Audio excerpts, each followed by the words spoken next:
What is your favorite shoe brand? Favorite what? Shoe brand. Shoe brand. Interesting. I'm gonna say my top two would be Vans and New Balance.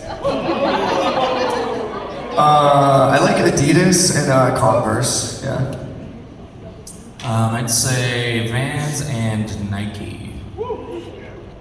Yeah, Nike and New Balance right now. Nice. How about you, buddy, right here? What would be your guys' routine for show prep? The day of the show. What's your like routine or Some coffee, some caffeine, some caffeine in you, and a lot of stretching for me.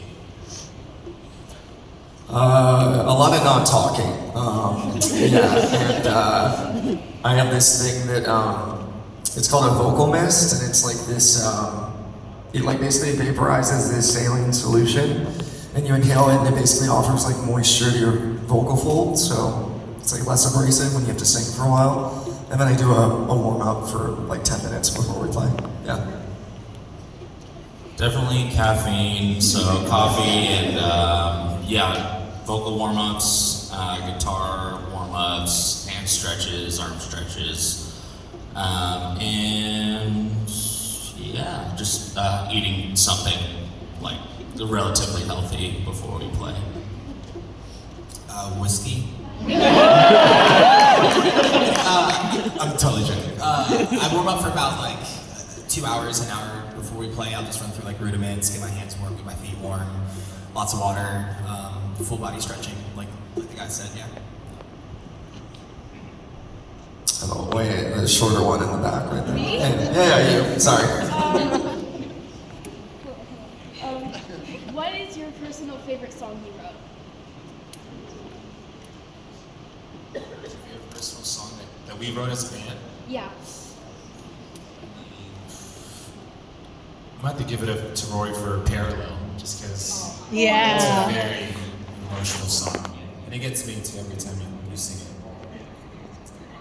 Thanks, buddy. Oh man, that's tough. I'm gonna try not to cry today. I like Paper Heart a lot. It's a cool one. Like, kind of wrote that in my bedroom alone for a couple hours, and it just brought it to the guys. So yeah. Right now, I'd say probably Afterglow at the moment. Gates of Ivory. Yeah. How about you? I like to go to climbing gyms. If there's like, when I'm on tour, if there's one nearby the venue, I'll like Uber over there and just like to climb some walls like a monkey. rock KC? Oh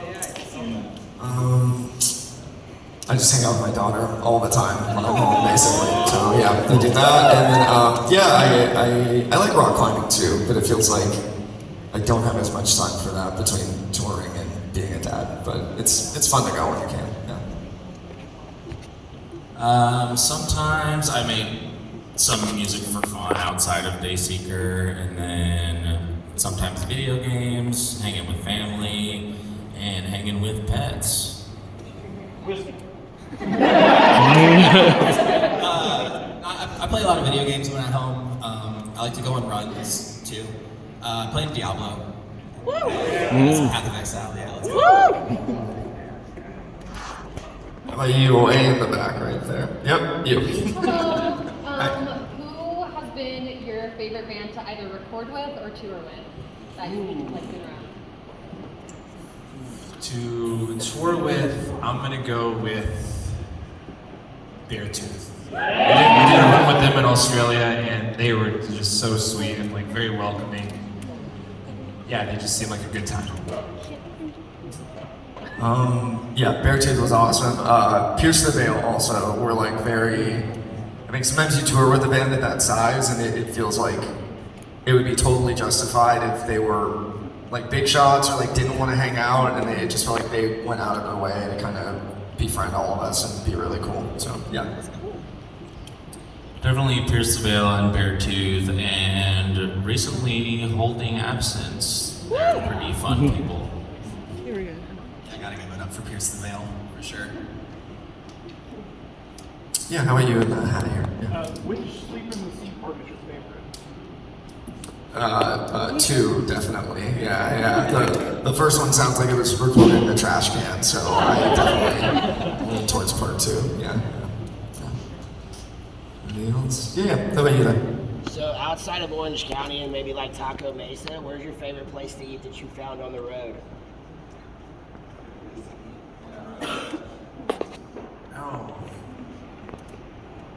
Oh yeah. Oh, what was that one ramen spot in like Texas? There's like a chain of them. It's like a Pepper- sushi. Ginya?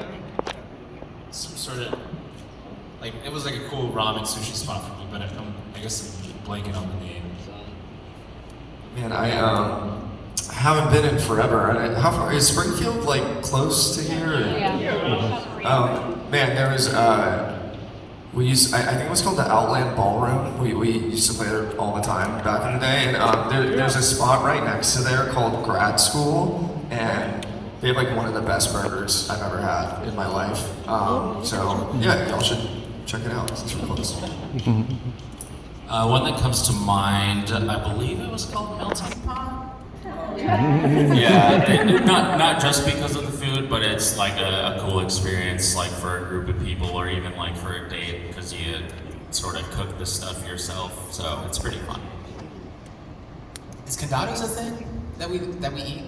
It is. Yeah, condado. Okay, I never had condado before. We were touring together, and I really like those tacos. So. How about you here? Sure. Do you guys have a favorite I think you should be sketch? Oh my god. I think you guys are fans of it. What's the burger one? Bob's How's the Burger. burger? Where it's like, let me get that.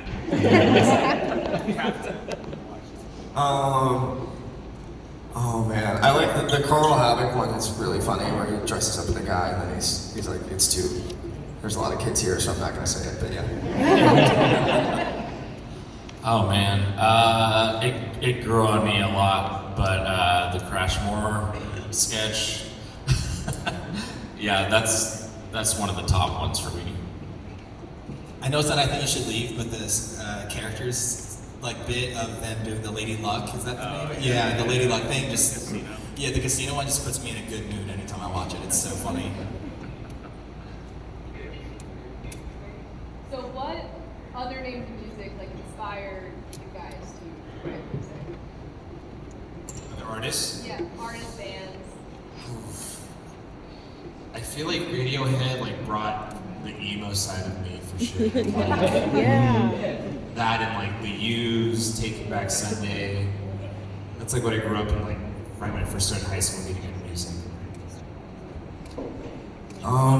Yeah, I was a big like Linkin Park fan when I was younger. Oh yeah, of course. I was really into Yellow Card too. Like, yeah, super big fan. And then I feel like I didn't in like high school when I started playing, I like couldn't find people to play with because everybody was just horrible. But so I did a lot of like singer songwriter kind of things, and I was like super into Dashboard Confessional, just like super emo, sad acoustic kind of vibe.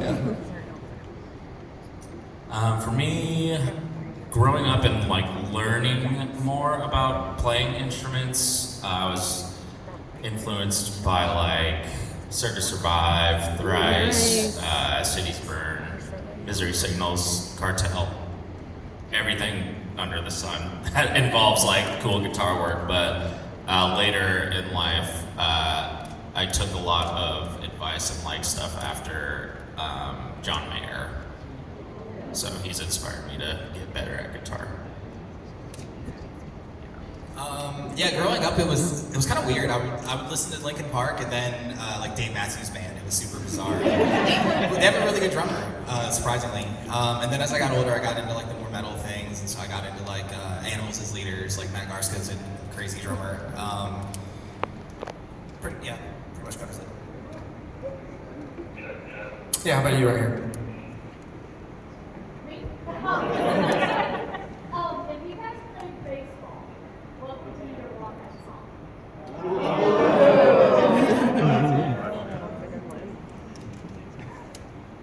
It would have to be, what's that Linkin Park's, oh not Linkin Park, Limp Bizkit song that we always, not Dad Vibes. Yeah. Out of Style by Limp Bizkit. I think it's some of the recent work. Ain't It Fun by Paramore. I don't know the title of it, but it's the one that's like, you're my cupcake, sugar plum, pump, Well, you win. Rockstar by Nickelback. Yeah, how about you right here?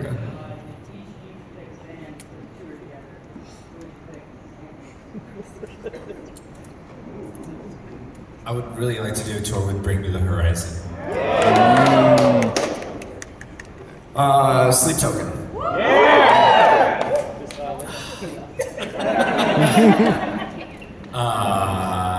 Justin Bieber. Miley Cyrus. Yeah, the glasses, yeah. What do you guys drive when you're home off the tour? Like vehicle? Like cars? Yeah. I wouldn't answer. I drive a gray Kia Soul. I drive, it's like a baby blue Ford Bronco Sport. Yeah.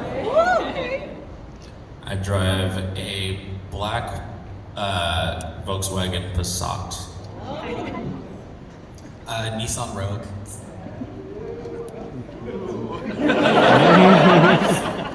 How about you here? Yeah. You guys have already done several covers of different songs. Is there anything on the horizon that you're already working on, or something that you want to do in the future?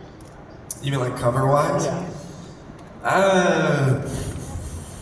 Not at the moment, no. I think honestly it's funny, we used to be managed by a guy who, he wasn't that good at his job, but his one idea that he had was kind of like, you should be like Our Last Night and like put out a bunch of covers. Yeah, I know. I was like, yeah. I was like, I don't know about that, but it definitely, I think, made us feel more open to that idea. Like, it can help you for sure. I think we did it more often in the past because it felt like it was a way to try and get new people to listen to us when we were still kind of struggling to pull people at shows and try and build our name up. But I think now that it feels like things have gone so well, I think we kind of just do a cover if we feel like it's like the My Immortal thing was like something we actually wanted to do. It wasn't like we gotta get some fans to listen to our music. It was beautiful, by the way. Thanks, man. Appreciate it, dude.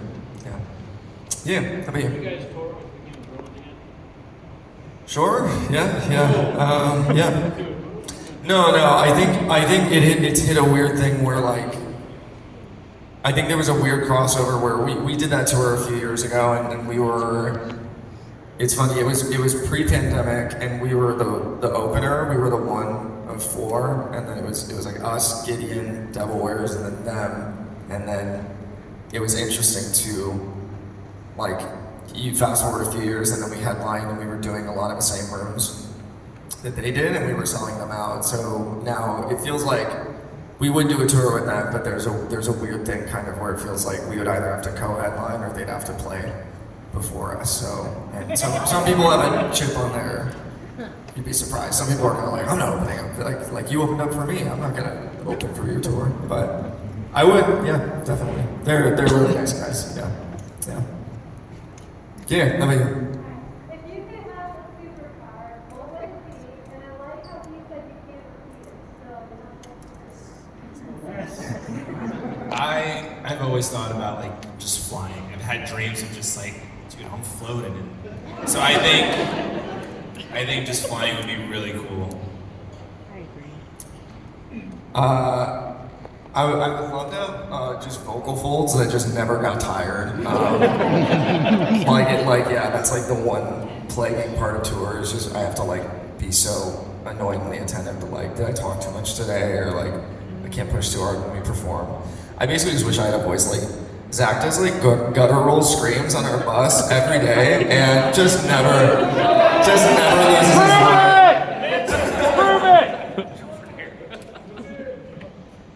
I'd probably say to stop time whenever I wanted to, because I saw this movie when I was a child called Clock Stoppers, and it involved this watch that that if you press a button, it just freezes time, and you can just go about your day. But yeah, I still think about that sometimes. Telekinesis. Yeah, how about you in the back there? What is your least favorite song on the set list? And why? Least favorite song for me would have to be, I think, Sleep Talk. No offense, it's fun, but I think it's just because we played it so many times. So It was gas. I still love that song. Yeah, Sleep Talk is kind of a drag. Not a drag. It's just I think we've played it like 1,000 times together. Also, I've been having more Homesick. Homesick is like a very fun song. It's just a very it's like a relentless song vocally to sing in the choruses. So it took me a minute to kind of get that one down live, but it's kind of fun now. I'll have to agree and go with Sleep Talk. Same reason. Just because we've played it so much. Love every song on the set list. Just love that one the least out of all of them. That makes sense. Don't hate me. Oh, I'm gonna say Parallel because I'm not in it. Cool. Yeah, Parallel because I'm not in it.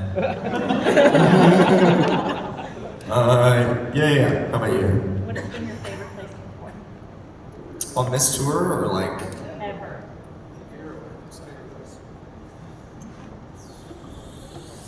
I'm sure these guys, I'm speaking for everybody here, but we did this venue in London called the Alexander Palace, also known as Ali Pally. It was a 10,000 cap room, just the biggest, I think the biggest room we've ever played. And it was cool to play in front of that many people in London, just in a different country. And yeah, very drilled in my head, that memory, that show. Forgot about those stage shows. Those were like 20,000. yeah, I know.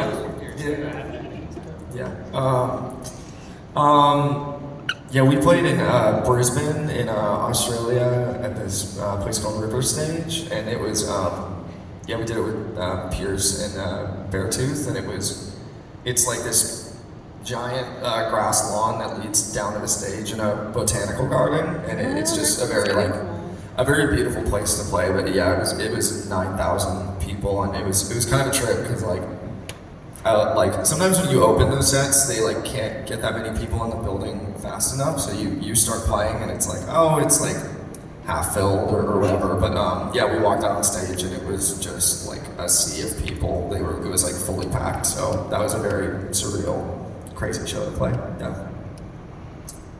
Yeah, definitely that same venue in Brisbane, and also my hometown in San Diego. We played the VA House Arena, which was with Pierce Surveyor, which was really cool. And it's a nice area, and it was cool to be close to home and have family and friends there at the same time. And yeah, that was really fun for me. They took all my answers, so I'm gonna say this one tonight. I see y'all. I want to give a chance to maybe some people who haven't asked right yet. How about you? Yeah. The cool white shirt. Yeah. what are some things that you guys go on the road and My daughter. Yeah, my daughter. Yeah.